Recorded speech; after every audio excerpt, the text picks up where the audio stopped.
योग याग व्रतानुष्ठान सर्वे अपूर्वत्व संभावी सत्कृत संवायों के द्वारा विशुद्ध हुई अपनी अंतःकरण की परावृत्ति के अंतर्भूत उस दिव्य तत्व चिंतन की सदुपलब्धि को हस्तामलक करके फिर इसका रसिकों के मंडल में बैठ करके और आस्वादन कीजिए। ये आस्वाद्य है, परिवेद्य है, गेय है। इसको विषयों को तो कहने का, सुनने का, इसकी चर्चा करने का, इस पर कुछ अपने तर्कारोपित करने का कोई अधिकार ही नहीं है। ये योगींद्र दुर्लभ गतिर मधुसूदनस्य। श्री कृष्ण की लीलाएं इतनी कठिन, इतनी जटिल, इतनी गहन, इतनी गंभीर हैं कि तत्ववादी भी विमुह्यंती। बड़े बड़े तत्वज्ञानियों को भी विमोह उत्पन्न हो जाता है। और हमको यहाँ कुछ रासलीला के ही सुगंभीर विषय की चर्चा करने का इंगित हुआ है। तो पहले ही उसमें कहते हैं भगवान अपि कारात्रि शरदुत्फुल्ल मल्लिकाः वीक्षरन्तुम मनश्चक्रे योग मायामुपाश्रितः। ये श्लोक बहुत गंभीर।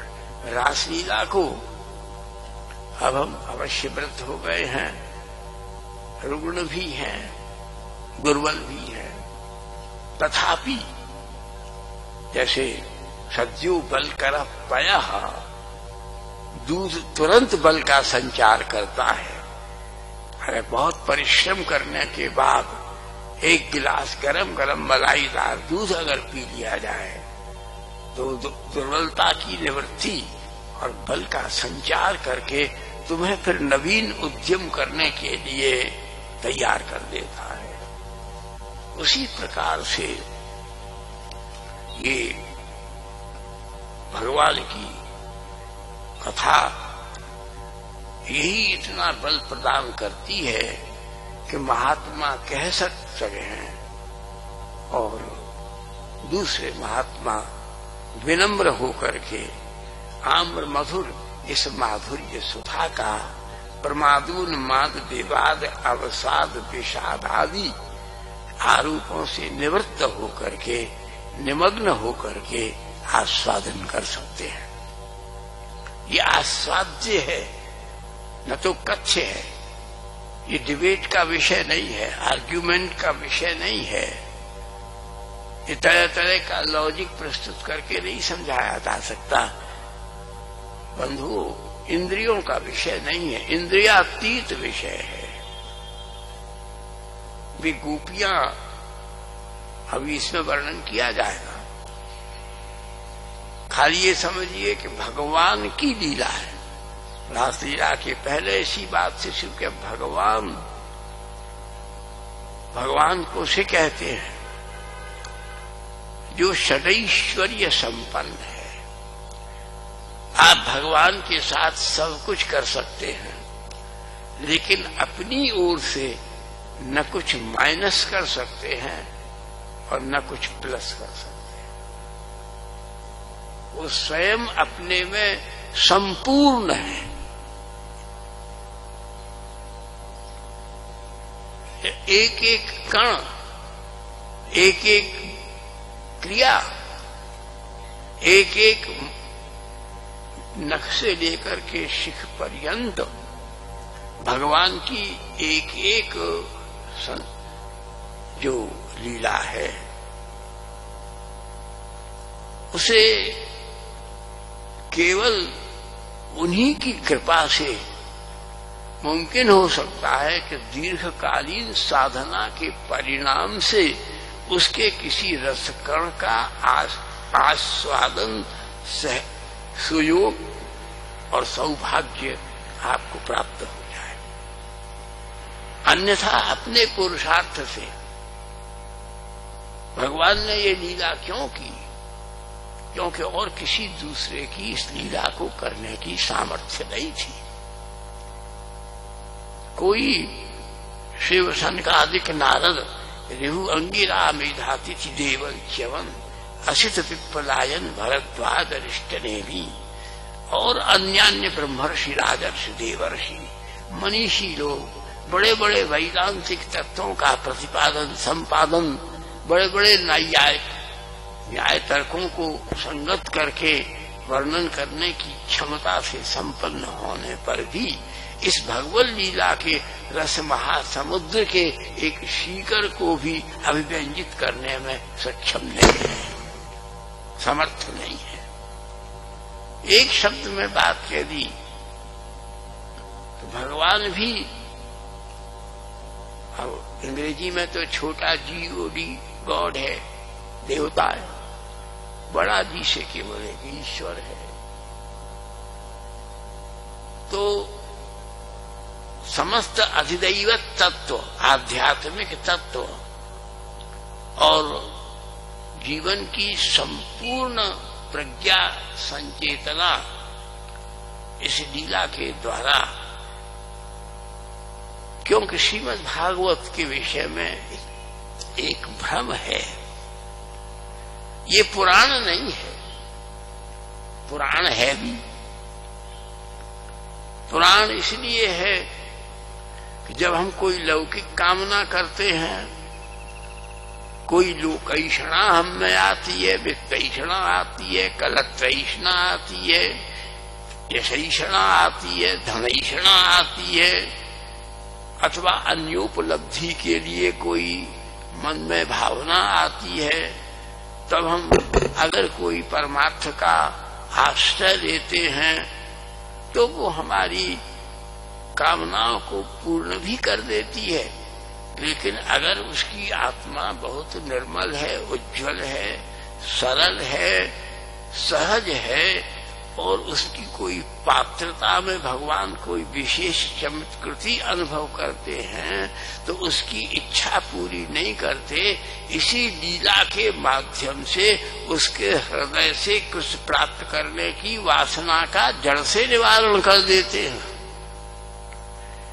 कामना होना अच्छी बात नहीं है, कामना से कामना को पूर्ण कर देना ईश्वर के लिए कोई महत्व की बात नहीं है। ईश्वर के लिए भी सबसे महत्व की बात है कि जीव की अंतःवृत्ति को कामनाओं से, वासनाओं से, लोकैषणाओं से मुक्त करके निष्प्रह, निष्काम और सब प्रकार से आप्त, तृप्त, मुक्त, दृप्त, दीप्त युक्त करके उसे भगवदीय परिवेश में प्रवेश करा करके अंतर्निवेश में चैतन्य पर तत्व के स्वादन की पात्रता का उद्भावन कर देती है। बहुत गंभीर विषय है, अपनी ओर से हम भाषा की दृष्टि से भी और सिद्धांत प्रतिपादन की दृष्टि से भी प्रयास पूर्वक सरल से सरल करके कहने का प्रयास करेंगे, परंतु गंभीर है। एक कक्षा के अनुसार विषय है, प्राइमर क्लास का भी है और फिर एमए में जाकर PhD में जाकर के डीलेट में जाकर के उसकी जरूर होता। तो सारी फिलॉसफी, सारी सांख्य, वैशेषिक, योग, उत्तर मीमांसा, पूर्व मीमांसा, नव्य न्याय, प्राच्य न्याय, वैशेषिक, सबका मंथन करें और फिर उसको लगा करके भी समझना चाहें तो ये बुद्धि से ग्राह्य विषय नहीं है, ये कृपा साध्य विषय है बंधुओं। इसके लिए किसी ऐसे महापुरुष का आश्रय ग्रहण करो जिसके हृदय में शास्त्र का आशय कृपा पूर्वक भगवान ने उदय किया हो और वे तुम्हारे प्रति कृपालु दयालु होकर के उसे अपने हृदय से तुम्हारे हृदय में उड़ेलने का अनुग्रह करना चाहते। वो भी तुम्हारे आग्रह से नहीं, विग्रह से नहीं, निग्रह से नहीं, निरोध से नहीं, संग्रह से नहीं, गृह और ग्रहों के अनेक प्रकार के क्रियाकलापों से नहीं, अपनी अनुपायनी अनुकंपा से, अपनी कृपा क्षमता के संघात से, तुम्हारी आसक्ति और अहंकार के दुर्गम दुर्ग को, पर्वत को तोड़ करके, जैसे मेघ की गर्जना से पहाड़ की शिला फट जाती है और पानी का झरना प्रकट हो जाता है, ऐसे ही कोई ऐसा संत जीवन में आए जिसकी दृष्टि की क्षमता बिजली से कड़क करके तुम्हारे हृदय के अहंकार का पत्थर टूट जाए और तल की आसक्ति का संपूर्ण रस उद्वेजित, उच्छलित, उद्भावित और उद्वाहित होकर के इस रूप में प्रकट हो जाए कि तुम जहाँ भी हो वहां से तुम्हें अपनी लहरों पर अभिषेचन करता हुआ और निकुंज द्वार के ऊपर राधा माधव माधुरी के समाज साधन की पात्रता के क्षेत्र में ले जाकर खड़ा कर दे। इसलिए कृपा साध्य, छोटे से शब्द में कहें, अति कृपा साध्य है। और इसीलिए कह दिया कि अनावश्यक बुद्धि का प्रयोग, विनियोग, आयोग, उपयोग मत करो, कहीं कृपा प्राप्त करो। अवश्यमेव जीवन में गोविंद की कृपा से कोई ऐसे महात्मा कभी आ सकते हैं जैसे एक स्त्री के कटाक्ष से विकृति उत्पन्न हो जाती है, धनी की मुस्कान से अर्थ के प्रति सुलभता का एक इंगित प्राप्त हो जाता है, माता पिता प्रभृति के द्वारा जैसे एक स्नेहिल भावना का उदय हो जाता है, ऐसे ही कोई ऐसे महापुरुष जीवन में आए जिनकी कृपा दृष्टि से अंतःकरण के वज्र को तोड़ करके तुम्हारे भीतर से वह दिव्य पात्रता का स्रोत उत्पन्न हो जाए जिसमें तुम्हारी संपूर्ण कल्मश, किल्बिश, कलुष और क्लेश सब बह करके निकल जाए, काम बह जाए, क्रोध बह जाए, लोभ बह जाए, मोह बह जाए, अहंकार मद बह जाए और आसक्ति बह जाए, ग्लानि बह जाए और सब प्रकार से असद की निवृत्ति होकर के विशुद्ध सत और सत्य जो है वो उदित होकर के और तुम्हारे जीवन में रस को ओतप्रोत कर दे। ये बात हम बड़ी विनम्रता से इसलिए कह रहे हैं कि इस लीला को, इस संदर्भ को लेकर के अनर्गल बातें होती हैं, कोई आक्षेप विक्षेप की बात नहीं। ये तो एकांत में अंतःकरण में बैठ करके केवल निरंतर आत्ममनन, आत्मचिंतन और संत जनों के श्रवण का सुंदर सहयोग, सुयोग, योगायोग जिनके जीवन में बना है उनको इस अनुभूति की अब उपलब्धि हो जाती है। तो ये भगवान की लीला है, अनुकरण नहीं हो सकता। हम एक एक शब्द जो है वो जो उसमें नहीं कह रहे, अनुकरण नहीं हो सकता, अनुसरण नहीं हो सकता। इसका केवल बहुत कृपा हो जाए तो कोई कोई महान भाव को आस्वादन हो जाता है और फिर वो संसार का नहीं रहता।